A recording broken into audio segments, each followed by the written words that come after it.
Hey ladies and gents, I'm Kwing and welcome to another LEGO Batman 3 Character Spotlight. Because you requested it, we're talking about Barry Allen's original sidekick, Wally West. Nephew to Iris West, best friend to Dick Grayson, and my favorite Flash of all time, Wally. So while Kid Flash is not officially dubbed Wally or Bart in this game, based on the uniform, I say it's Wally. So there. Okay, so the minifigure is exactly like the Flash and other speedsters in this game. He can use the Cosmic Treadmill, Flash build, or Super Speed build, whatever you want to call it, twirl spin, so acrobatics, and wall jumping. Wally also has a spin move like most of the Flash-like characters. His character token can be found in the Watchtower. Okay, so a little background on Wally. He was created in 1959 by DC Comics for Flash. And his origin goes like this, more or less. During a tour of Central City's police station, he ended up getting similar powers to Barry due to an accident while on the tour. Because, you know, that stuff happens on tours. I mean, look at Spider-Man, you know? Though unfortunately for Wally, his powers weren't quite as good as his mentor, and he would learn that his powers are killing him. No one knows if his disease came from being a speedster or if it was when he was blasted by a villain during his time with the Titans. Wally was also one of the founding members of the Teen Titans along with Dick Grayson, Roy Harper, Donna Troy, and Aw-Qward. Sorry I can't remember the other guy's name, because, you know, he works with Aquaman. They went on to do many exciting adventures together throughout their teens, hence the name. When the new Teen Titans were created, Wally stayed on the team for a while along with Donna Troy and Dick Grayson. Both Speedy and Aw-Qward left. After Dick Grayson became Nightwing, Wally West retired because his illness was going out of control. Years later, when Barry lost his life to save all the multiple realities, Wally was asked by Jay, the Golden Age Flash, to help save their world against the Anti-Monitor's forces. While fighting these alien forces, Kid Flash is zapped with an antimatter weapon.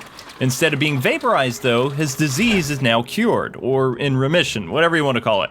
Wally helps the DC heroes beat back the invaders, though now his speed is that of only sound. So while his disease is gone, he runs much slower than the other Flashes. After talking with Jay, Wally becomes the second Flash. Or third Flash if you count, Jay Garrick, the original Flash. Though the rest of the league don't like him carrying on Barry's legacy at all. At the time, the idea of another hero replacing a previous one after they died was a bold move in comics, and, well, many comic book fans didn't like it in the beginning. I mean, Wally was nothing like Barry at all, and Barry had this big following. Now, over time, Wally would become the most loved Flash of all time. Even to this day, everybody loves Wally West as the Flash. Anyway, his first outing as the Flash was a big flop though. It was so bad that Wally ended up dressing as Kid Flash just to save face. After saving Hal Jordan and Jay from a nasty bad guy though, Wally realizes that Barry is gone. But Flash needs to live on. He stays on with the Titans for a little while, but leaves after that stuff happens to Raven and Trigon. Because of this, Wally creates a lot of mental blocks in his mind, preventing him from tapping into his full speed or losing his powers altogether at times. He also is required to eat a lot of food now because his body burns up so many calories so fast. Wally's first year as the Flash also had him winning the $6 million New York Lotto at the time, so 1987.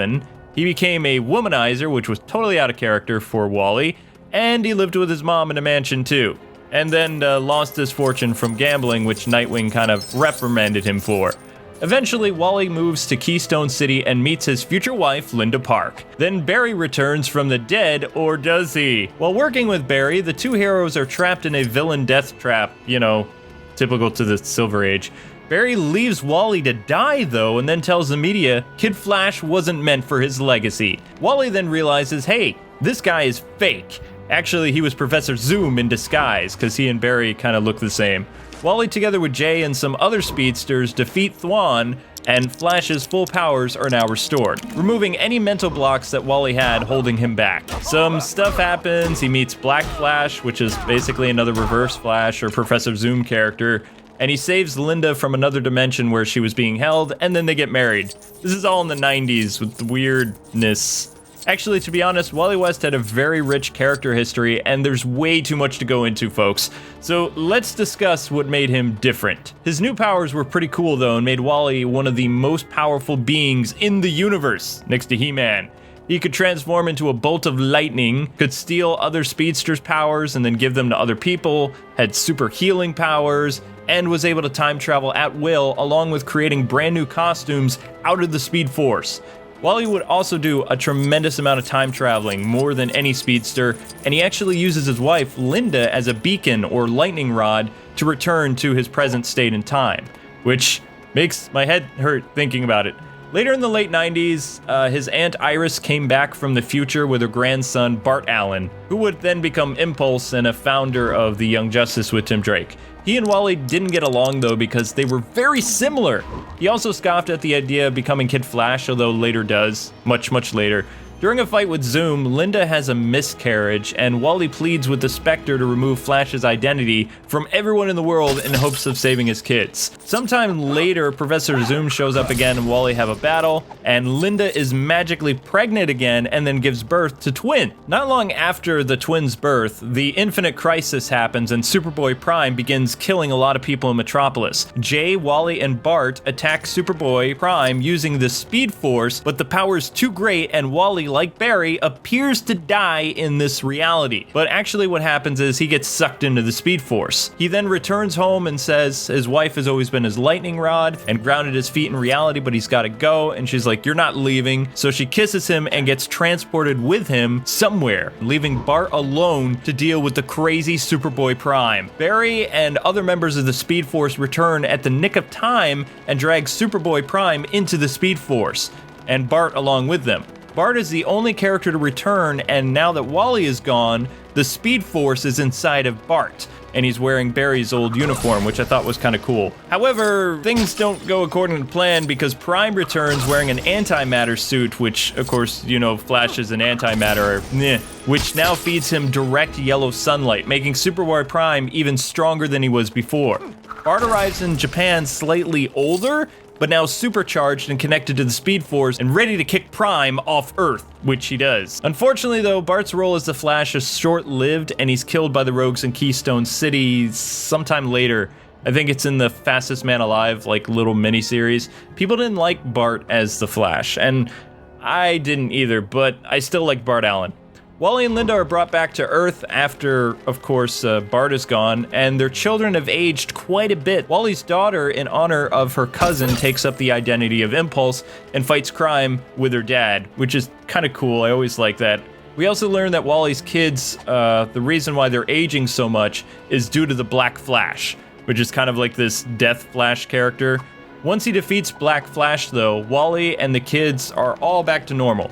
Before Flash Rebirth, though, Wally returns to help the Titans defeat Trigon.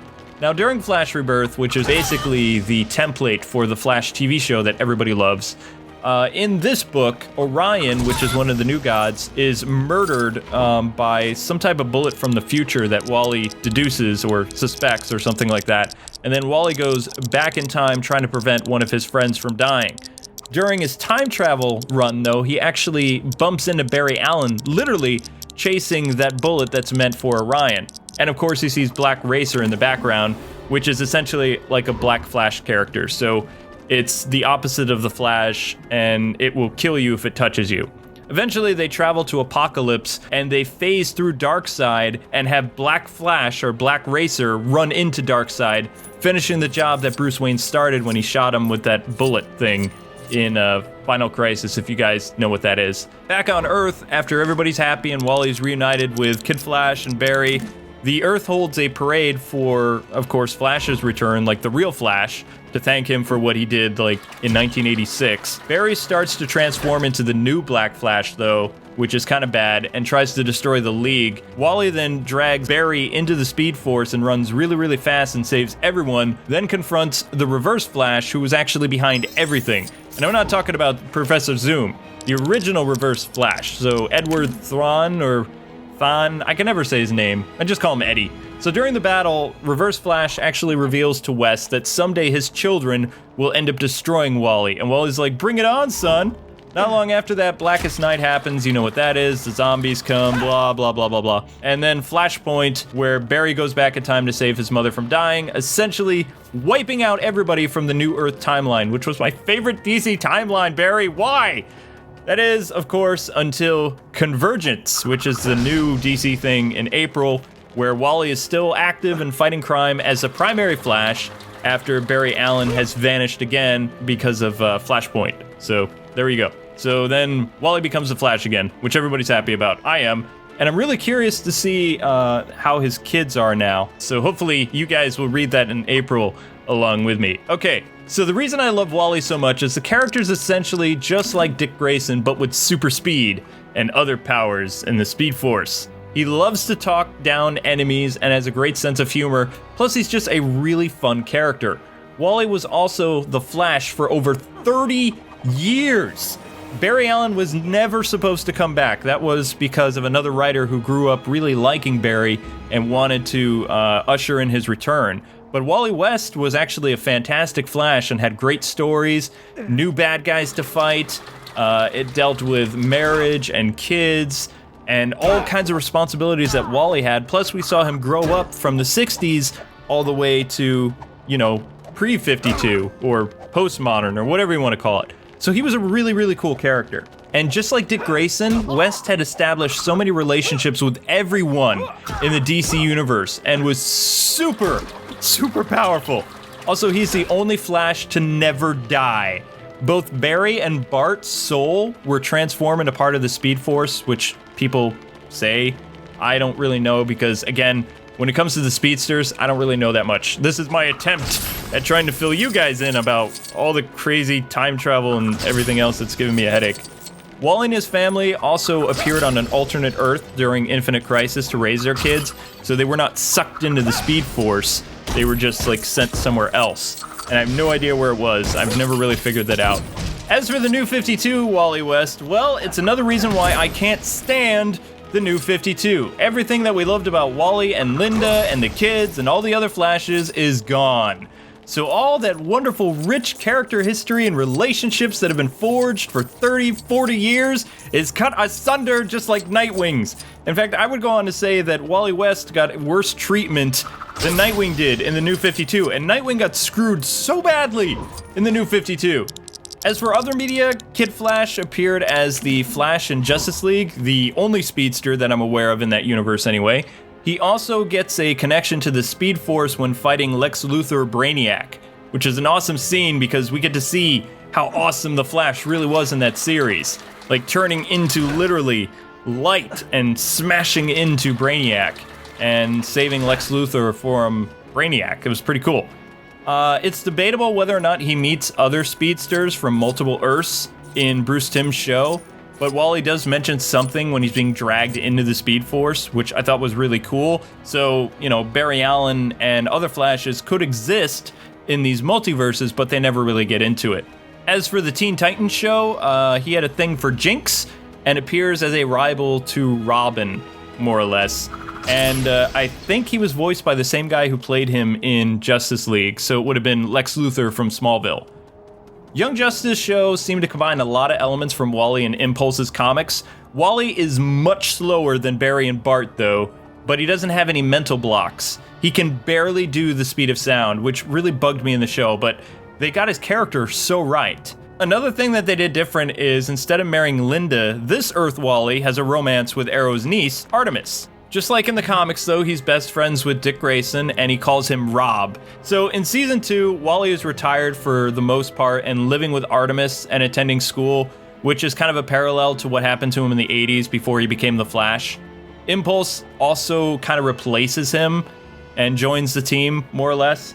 And I'm gonna have to stop it here because the rest of Young Justice is kind of a spoiler, and since the show is still relatively new and there's people watching and adoring it, I don't want to get massacred. Although I will say this about Wally West. In Season 3, the creators of the show said they were going to dive more into aspects of the Speed Force, which was not introduced in Young Justice, as far as I know, and Wally West. And I'll leave it at that. I hope you guys are having a fantastic New Year's. Join me tomorrow for more LEGO Batman 3 Character Spotlight, though it will not be a user request. I'm actually going back to alphabetical order for a while because I do have those videos done. And it's actually getting a little bit difficult every day to be researching these different characters as Batman, and the Bat Clan is kind of my forte, not the rest of the DC Universe. So anyway, thanks so much for taking the time to watch. Don't forget to like, comment, and subscribe. Have a fantastic 2015. Bye-byes.